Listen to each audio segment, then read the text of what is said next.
Wow, đốt luôn. Bắn pháo hoa này.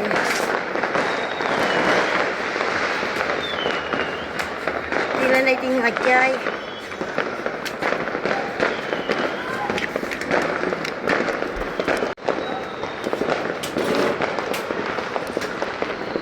Con đang bắn quá trời luôn các bạn. Wow.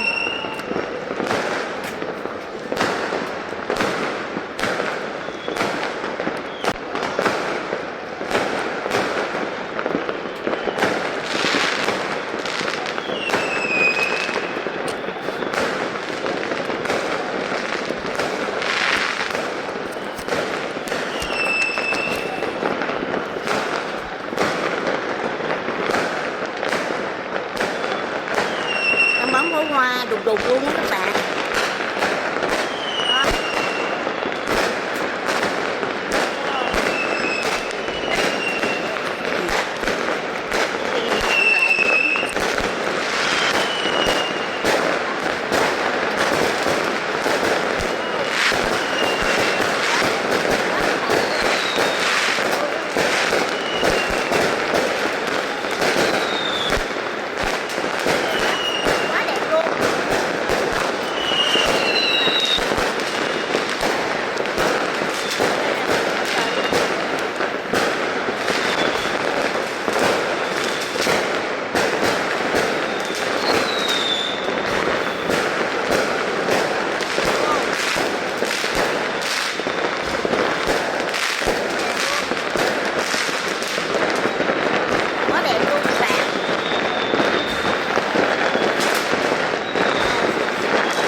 Quá trời khói luôn, mù mịt luôn các bạn.